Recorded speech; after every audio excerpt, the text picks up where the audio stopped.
Là, moi, ce qui m'intéresse, première chose, dans la vision moi, que j'ai aujourd'hui du MMA, il est plus intéressant de faire partir sur de la gréco pour aller sur de la libre dans les jambes, plutôt que partir directement dans les jambes. Pourquoi? Parce que les mecs sont extrêmement forts pour sprawler ou pour maintenir un équilibre.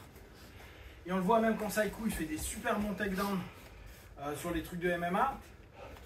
Si le mec arrive à avoir un tout petit peu de temps d'avance sur le recul, tu galères même en changeant d'angle. Ce qui est logique, parce que les mecs sont devenus très forts pour sprawler, mais vraiment très très forts. Donc les mecs, ils ont l'habitude de, dès qu'ils voient plus, ils commencent à sprawler ou ils mettent leur hanche super loin. Et souvent, le but pour nous, c'est d'aller pousser dans la cage pour tenter de l'avoir. Mais partir directement en libre, dans les jambes, c'est dur. À moins qu'on ait un combo qui soit cool. Or, nous, notre job, c'est pas de faire de la boxe. Notre job, c'est de ne pas se prendre trop de coups, faire un minimum pour pouvoir saturer le partenaire et arriver là où ça nous intéresse. Pour ceux qu'on fait le partage l'année dernière avec les copains du MMA, vous avez vu qu'il n'y a pas besoin de savoir boxer 2 heures pour rentrer en contact avec les gens. Donc, le but, c'est de ne pas se prendre de knockdown ou de KO. Donc, monter ses bras, taper un peu, mais rentrer le plus rapidement possible. Quand tu dis partir directement, c'est 5 grips. Ouais, non, partir directement, c'est ça. Ouais, d'accord. À cette distance-là, à moins de développer énormément d'énergie, je cours avec, etc., ça va être super chaud. Donc oui, ça sera sans la gréco. Moi, ce que je vous demande, c'est de partir 1, 2, gréco.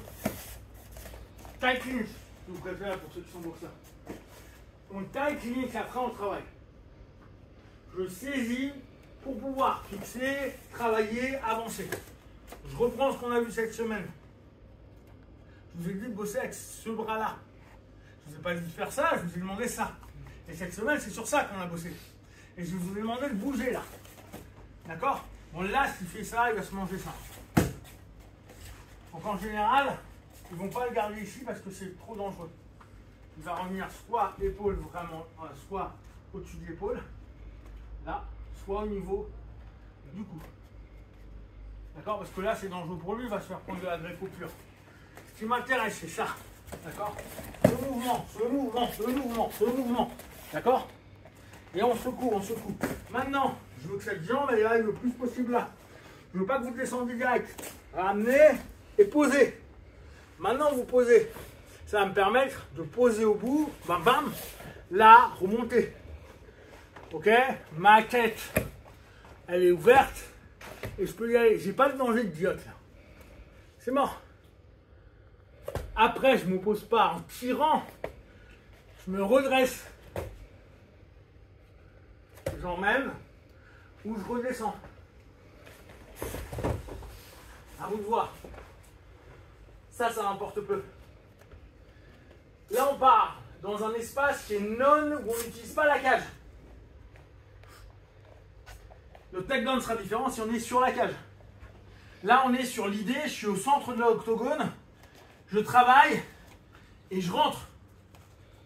Si le mec, je le pousse jusqu'à la cage, on va devoir travailler différemment. Là, on est sur un takedown qui ressemble à ce qu'on a fait en luta. Ok? Donc, je veux impérativement que 1, 2, gréco. Je me concentre sur ma préaction. Boum, boum. J'allège. Chose qui m'intéresse, il ne va pas me striker facilement si je bouge tout le temps comme ça. D'accord? J'allège cette jambe-là. Long step. Je rentre. Ok? Bien sûr, là, je ne reste pas 2 heures. Je remonte. Je repasse. Ok? L'élément le plus important, c'est vraiment notre... Bon, là, on est inséré. C'est comme hier. C'est ce mouvement de 1, je plonge pour aller prendre. J'insère. C'est l'insertion qui m'intéresse. Ok? Hausse. Pourquoi c'est beaucoup mieux de se relever plutôt que de partir directement sur le côté? Si le mec est plus puissant que toi, le fait d'être un genou là, les mecs vont partir sur l'arrière. À moins d'avoir beaucoup de force, tu vas galérer. Parce qu'ils vont repartir en arrière en mettant souvent en hook.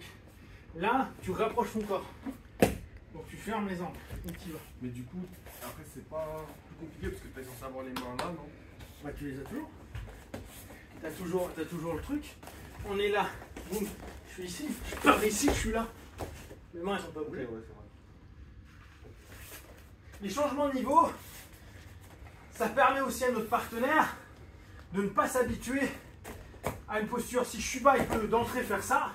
Si je remonte, il est obligé de changer son centre de gravité. Et moi, c'est moi qui drive à ce moment-là. Donc, si tu sens que physiquement tu peux, à genoux, tu le fais. Mais face à certains gabs, c'est super chaud. Ok. Les mecs, tu vas faire ça, tu vas forcer, toi que ça marche pas, et souvent on fait cette connerie-là. Et là, on galère. Parce qu'il faut toujours au moins avoir une jambe levée. Et on le fait tous, hein. Et après, on pousse. Sauf que le mec prend de la distance. Et si on galère, on est moins mobile, moins puissant. Donc là, on s'impose à changer pour rechanger. Plus on change de niveau, plus on emmène les gens tête là. Ok? Changement de niveau, c'est crevant pour nous. Mais c'est dur pour lui de maintenir une posture stable. Donc moins il est stable, plus je peux l'emmener. Ok? Hajime, au souple.